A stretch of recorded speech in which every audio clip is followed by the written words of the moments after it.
ഇത് radio Janvani 90.8 megahertz മലയാളത്തിന്റെ മധുരതരംഗം.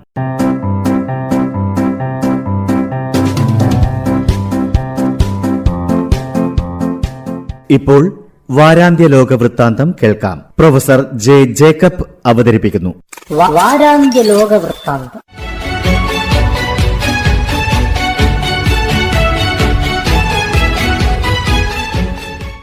എല്ലാ മാന്യ ശ്രോതാക്കൾക്കും ലോകവൃത്താന്തത്തിലേക്ക് സ്വാഗതം. ബംഗ്ലാദേശിന്റെ പ്രധാനമന്ത്രി രാജിവെക്കുകയും മുഹമ്മദ് യൂനുസിന്റെ നേതൃത്വത്തിൽ ഇടക്കാല മന്ത്രിസഭ രൂപീകരിക്കുകയും ചെയ്തു. എന്നാൽ സ്ഥിതിഗതികൾ ഇപ്പോഴും ശാന്തമായിട്ടില്ല. ഈ കലാപത്തിനു പിന്നിൽ അമേരിക്കയാണെന്ന് ഷെയ്ഖ് ഹസീന ആരോപിച്ചതായ റിപ്പോർട്ടുണ്ടായിരുന്നു. എന്നാൽ ഇവരുടെ മകൻ ഈ വാർത്ത നിഷേധിച്ചു. നേരത്തെ തന്നെ വാർത്താ സമ്മേളനങ്ങളിലും പാർലമെന്റിലും ഹസീന അമേരിക്ക വിരുദ്ധ നിലപാട് സ്വീകരിച്ചിട്ടുണ്ട്. ചൈനയുമായി ബംഗ്ലാദേശ് അടുക്കുന്നതിനെതിരെ അമേരിക്ക മുന്നറിയിപ്പ് നൽകിയിട്ടുണ്ട്.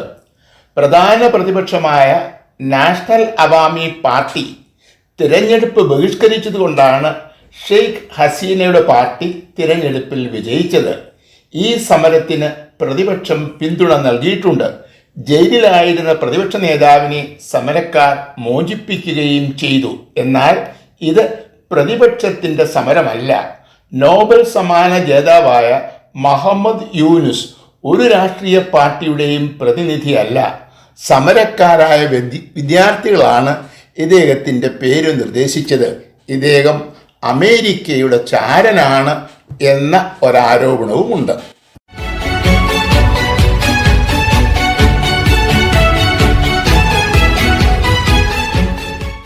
ഡൽഹിയുടെ ഉപമുഖ്യമന്ത്രി സിസോദിയയ്ക്ക് സുപ്രീം കോടതി ജാമ്യം അനുവദിച്ചു. 17 മാസമായി ഇദ്ദേഹം ജയിലിലാണ്.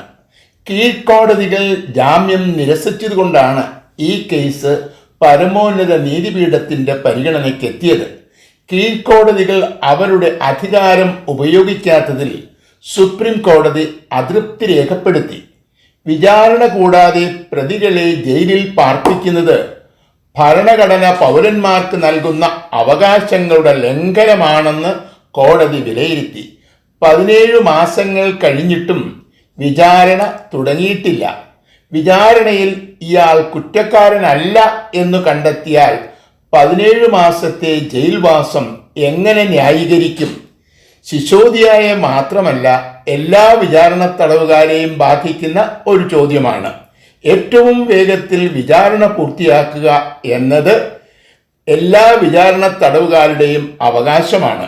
കഴിഞ്ഞ 10 വർഷത്തിനുള്ളിൽ ED ചാർജ് ചെയ്ത 5297 കേസുകളിൽ 43 കേസുകളിൽ മാത്രമാണ് വിചാരണ പൂർത്തിയാക്കിയത് എന്നാണ് ഇന്ത്യ ടുഡേയുടെ റിപ്പോർട്ട്. ഇത് വളരെ അപമാനകരമായ ഒരു റെക്കോർഡാണ്.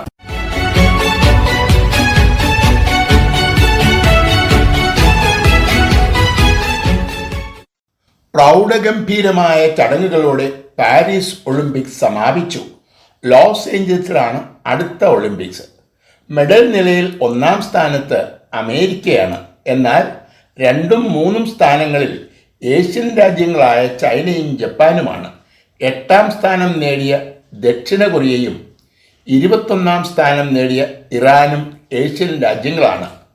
4 സ്വർണ്ണ മെഡലുകൾ അടക്കം 11 മെഡലുകൾ നേടിയ കെനിയ വളരെ ദരിദ്രമായ ഒരു ആഫ്രിക്കൻ രാഷ്ട്രമാണ്.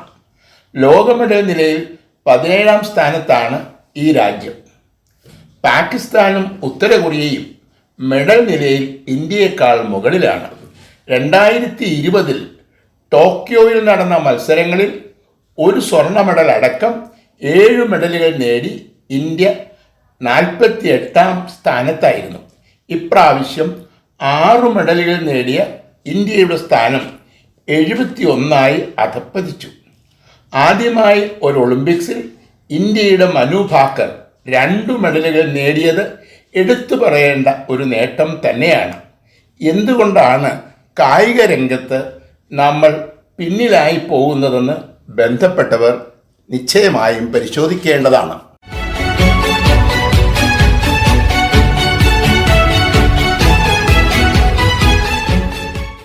കൊല്ലപ്പെട്ട ഇസ്മായിൽ ഹനിയയ്ക്ക് പകരം നിയമിക്കപ്പെട്ട യാഹ്യ സിൻവർ വെടിനിർത്തൽ ചർച്ചകൾ തുടരാൻ തയ്യാറാണെന്നാണ് റിപ്പോർട്ടുകൾ സൂചിപ്പിക്കുന്നത്. എന്നാൽ ഇസ്രായേലിൻ്റെ പ്രതികരണം അറിവായിട്ടില്ല. തീവ്ര വലതുപക്ഷ നിലപാടുള്ള കക്ഷികളാണ് ബെഞ്ചമിൻ നെതന്യാഹുവിൻ്റെ മന്ത്രിസഭയെ താങ്ങി നിർത്തുന്നത്. യുദ്ധം അവസാനിപ്പിക്കുന്നതിനെ കീഴടങ്ങലായിട്ടാണ് ഇവർ കാണുന്നത്. വെടിനിർത്തലിനു സമ്മതിച്ചാൽ മന്ത്രിസഭയ്ക്കുള്ള പിന്തുണ പിൻവലിക്കും എന്നാണ് ഇവരുടെ ഭീഷണി. എന്നാൽ ബന്ദികളുടെയും കാണാതായവരുടെയും ബന്ധുക്കളുടെ സംഘടനകൾ എങ്ങനെയും യുദ്ധം അവസാനിപ്പിക്കണം എന്നാണ് ആവശ്യപ്പെടുന്നത്. ഇവർക്കൊപ്പമാണ് അമേരിക്ക. കഴിഞ്ഞ പ്രാവശ്യം പ്രധാനമന്ത്രി ബെഞ്ചമിൻ വാഷിംഗ്ടൺ സന്ദർശിച്ചപ്പോൾ യുദ്ധം അവസാനിപ്പിക്കണമെന്ന് വൈസ് പ്രസിഡന്റ് കമല ഹാരിസ് നേരിട്ട് പറഞ്ഞതാണ്. അതിനുശേഷമാണ് ഒരു ഹിസ്ബുള്ള നേതാവിനെയും ഒരു ഹമാസ് നേതാവിനെയും ഇസ്രായേൽ വധിച്ചത്. ഇതിൻ്റെ പേരിലുള്ള തിരിച്ചടി ഒഴിവാക്കാൻ വെടിനിർത്തൽ ചർച്ചകൾക്ക് കഴിയും എന്നാണ് പൊതുവെയുള്ള വിലയിരുത്തൽ. എന്നാൽ അവസാന വാക്ക് ബെഞ്ചമിൻ നെതന്യാഹുവിൻ്റെതാണ്.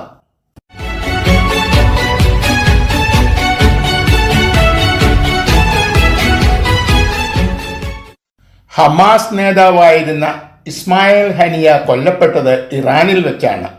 പ്രസിഡന്റിന്റെ സ്ഥാനാരോഹണ ചടങ്ങിൽ പങ്കെടുക്കാനെത്തിയ ഇദ്ദേഹം വധിക്കപ്പെട്ടത് വലിയ സുരക്ഷാ വീഴ്ചയായിട്ടാണ് ഇറാൻ കാണുന്നത്. ഈ രാജ്യത്തിൻ്റെ പിന്തുണയുള്ള ഒരു മുതിർന്ന ഹിസ്ബുള്ള നേതാവും ഈ അടുത്ത കാലത്ത് കൊല്ലപ്പെട്ടിരുന്നു. ഈ രണ്ട് കൊലപാതകങ്ങളും നടത്തിയത് ഇസ്രായേൽ സൈനികരാണ് എന്നാണ് ഇറാൻ വിലയിരുത്തുന്നത്. ഹിസ്ബുള്ള നേതാവിൻ്റെ കൊലപാതകം ഇതിനകം ഇസ്രായേൽ ഏറ്റെടുത്തിട്ടുണ്ട്. ഈ രണ്ട് കൊലപാതകങ്ങൾക്കും ഇസ്രായേലിനെ ശിക്ഷിക്കും എന്ന് ഇറാൻ പരസ്യമായി പ്രഖ്യാപിച്ചിട്ടുണ്ട്. ഇസ്രായേലിനെ ആക്രമിക്കരുത് എന്ന് ജർമ്മൻ, ഫ്രാൻസ്, ബ്രിട്ടൻ തുടങ്ങിയ രാജ്യങ്ങൾ ഒരു സംയുക്ത പ്രസ്താവനയിലൂടെ ഇറാനോട് ആവശ്യപ്പെട്ടു. മധ്യ ഏഷ്യയിൽ സംഘർഷം വർദ്ധിപ്പിക്കരുത് എന്ന് അമേരിക്കയും ഇറാനോട് ആവശ്യപ്പെട്ടിട്ടുണ്ട്. എന്നാൽ ഈ അഭ്യർത്ഥന നിരസിക്കുകയും ഇസ്രായേലിനെ ശിക്ഷിക്കുമെന്ന് ഒരിക്കൽ കൂടി ഇറാൻ വ്യക്തമാക്കുകയും ചെയ്തു. ഇറാൻ ഇസ്രായേൽ യുദ്ധമുണ്ടായാൽ അത് ദൂരവ്യാപകമായ പ്രത്യാഘാതങ്ങൾ ഉണ്ടാക്കും എന്നാണ് പൊതുവെ വിലയിരുത്തപ്പെടുന്നത്.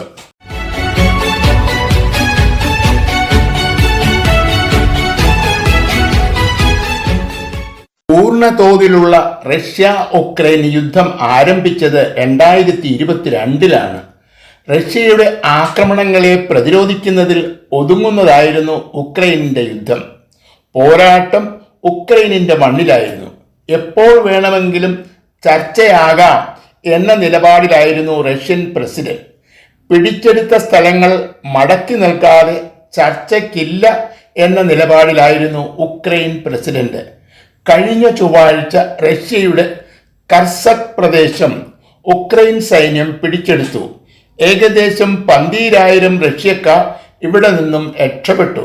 റഷ്യയുടെ 1000 ചതുരശ്ര കിലോമീറ്റർ സ്ഥലം തങ്ങളുടെ നിയന്ത്രണത്തിലാണ് എന്നാണ് ഉക്രൈൻ സൈന്യം അവകാശപ്പെടുന്നത്.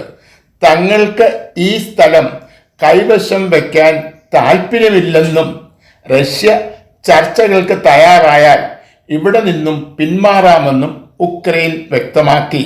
എന്നാൽ കർസക്കിനെ ആക്രമിച്ചവരെ തുരത്തി ഓടിച്ചതായിട്ടാണ് റഷ്യ പ്രതികരിച്ചത്. ഉക്രൈനിനെ പിന്തുണയ്ക്കുന്ന അമേരിക്കയും സഖ്യകക്ഷികളും യുദ്ധം തുടരുന്നതിൽ അസ്വസ്ഥരാണ്. സെലൻസ്കിയുടെ ഉപാധികളാണ് ചർച്ചയ്ക്ക് തടസ്സമായി നിൽക്കുന്നത്.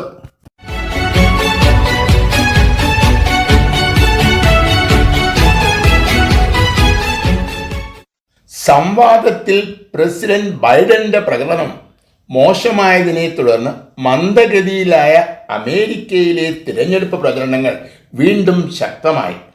കമല ഹാരിസിന്റെ പിന്തുണ അനുദിനം വർദ്ധിക്കുന്നതായിട്ടാണ് റിപ്പോർട്ടുകൾ സൂചിപ്പിക്കുന്നത്. ഇതിനെ നേരിടാനായി ട്രംപ് സ്വീകരിക്കുന്ന നടപടികൾ പരാജയപ്പെടുന്നു. കമല ഹാരിസിനെ ഉന്നം വച്ച് ട്രംപ് നടത്തിയ വംശീയ പരാമർശങ്ങൾ ഏറ്റില്ല എന്നു മാത്രമല്ല വിപരീത ഫലം ചെയ്തു എന്നാണ് പൊതുവെ വിലയിരുത്തപ്പെടുന്നത്. ഇറാന്റെ സൈബർ പോരാളികൾ തൻ്റെ പ്രചരണ പരിപാടികൾ മോഷ്ടിച്ചു എന്നാണ് ട്രംപിൻ്റെ പരാതി. എന്നാൽ ഈ ആരോപണം തെളിയിക്കാൻ വിശ്വസനീയമായ ഒരു തെളിവും നൽകാൻ ട്രംപിൻ്റെ പാർട്ടിക്ക് കഴിഞ്ഞിട്ടില്ല. കഴിഞ്ഞ ആഴ്ചയിൽ ഡിട്രോയിറ്റ് സംസ്ഥാനം സന്ദർശിക്കാനെത്തിയ കമലാ ഹാരിസിനെ സ്വീകരിക്കാൻ വലിയ ഒരു ജനക്കൂട്ടമുണ്ടായിരുന്നു. ഇവരുടെ സന്ദർശനം തത്സമയം ഒട്ടുമിക്ക വാർത്താമാധ്യമങ്ങളും റിപ്പോർട്ട് ചെയ്തു. എന്നാൽ ഒരു ജനക്കൂട്ടവും ഉണ്ടായിരുന്നില്ല. ഇതൊക്കെ കൃത്രിമ ബുദ്ധിയുടെ സഹായത്തോടെ സംഘടിപ്പിച്ചതാണ് എന്നാണ് ട്രംപിൻ്റെ കണ്ടുപിടുത്തം.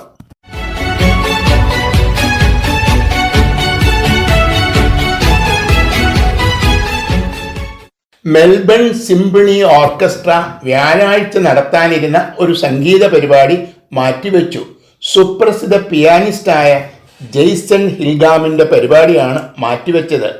ഓസ്ട്രേലിയൻ ഫെഡറൽ സർക്കാരിൻ്റെയും വിക്ടോറിയ സംസ്ഥാനത്തിൻ്റെയും സാമ്പത്തിക സഹായത്തോടെ പ്രവർത്തിക്കുന്ന ഒരു സംഘടനയാണ് മെൽബൺ സിംഫണി ഓർക്കസ്ട്ര. ഈ സംഘടനയാണ് സംഗീത പരിപാടിക്കായി ജെയ്സൺ ഗിൽഹാമിനെ ഓസ്ട്രേലിയയിലേക്ക് ക്ഷണിച്ചത്. ജന്മം കൊണ്ട് ഓസ്ട്രേലിയക്കാരനാണെങ്കിലും ഇംഗ്ലണ്ടിലാണ് ഇദ്ദേഹം സ്ഥിരമായി താമസിക്കുന്നത്. ഞായറാഴ്ച നടന്ന പരിപാടി ആരംഭിക്കുന്നതിന് മുമ്പ് ഇദ്ദേഹം നടത്തിയ ഒരു പരാമർശത്തെ തുടർന്നാണ് വ്യാഴാഴ്ചത്തെ പരിപാടി റദ്ദു ചെയ്തത്. ഇസ്രായേൽ ഗാസയിൽ നടത്തുന്ന യുദ്ധത്തിൽ 100 പത്രപ്രവർത്തകരെങ്കിലും കൊല്ലപ്പെട്ടിട്ടുണ്ടാകും എന്നായിരുന്നു പരാമർശം. പരിപാടിയിലെ ഒരിനം കൊല്ലപ്പെട്ട പത്രപ്രവർത്തകർക്കായി സമർപ്പിക്കുകയും ചെയ്തു. ഇത്തരം അഭിപ്രായ പ്രകടനത്തിനുള്ള വേദിയായി സംഗീത സദസ്സിനെ ഉപയോഗിക്കാൻ പാടില്ലായിരുന്നു എന്നാണ് സംഘാടകർ പ്രതികരിച്ചത്. ഈ പരിപാടി റദ്ദ് ചെയ്യാനുള്ള തീരുമാനം ലോകത്തെങ്ങുമുള്ള സംഗീത പ്രേമികളെ കടുത്ത നിരാശയിലാക്കിയിരിക്കുകയാണ്.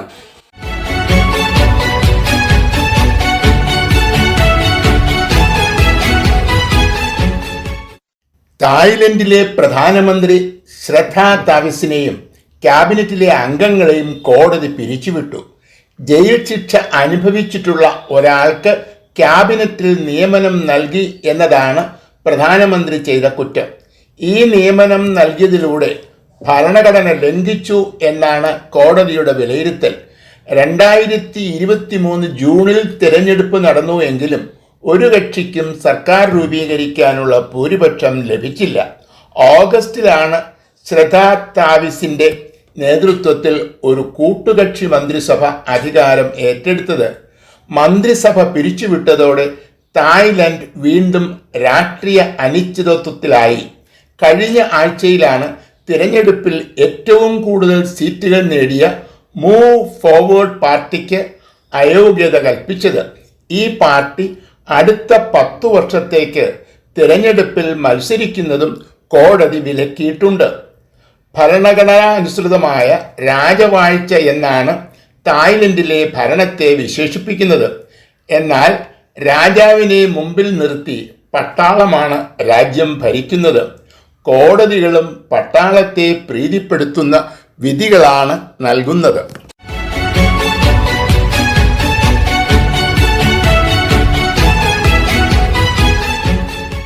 ജപ്പാനിലെ ഭരണകക്ഷിയായ ലിബറൽ ഡെമോക്രാറ്റിക് പാർട്ടിയുടെ പ്രസിഡന്റും പ്രധാനമന്ത്രിയുമായ ഫ്യൂമിയോ കിഷിദ സ്ഥാനമൊഴിയാൻ തീരുമാനിച്ചു. ബുധനാഴ്ച ഒരു പൊതുയോഗത്തിൽ വെച്ച് പരസ്യമായി പ്രഖ്യാപിക്കുന്നതുവരെ ആർക്കും ഈ തീരുമാനത്തെക്കുറിച്ച് അറിയില്ലായിരുന്നു. അടുത്ത മാസം പ്രധാനമന്ത്രി സ്ഥാനം ഒഴിയും. പാർട്ടിയുടെ പ്രസിഡന്റായി മത്സരിക്കില്ല, എന്നാൽ പാർട്ടിയുമായി സഹകരിച്ചു പ്രവർത്തിക്കും. പ്രധാനമന്ത്രിയായിരുന്ന ഷിൻസോ ആബെ കൊല്ലപ്പെട്ടതിനെ തുടർന്ന് 2022 ഫ്യൂമിയോ കിഷിദ പ്രധാനമന്ത്രി സ്ഥാനം ഏറ്റെടുത്തത്.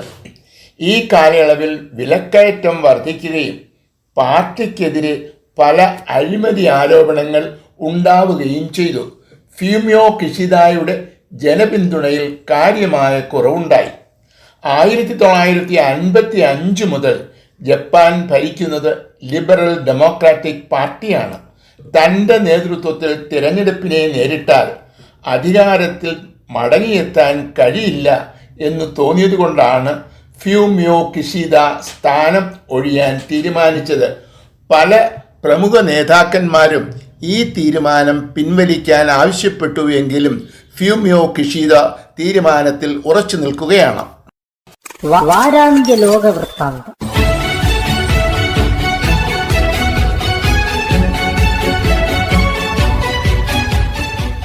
തയ്യാറാക്കി അവതരിപ്പിച്ചത് പ്രൊഫസർ ജെ ജേക്കബ്.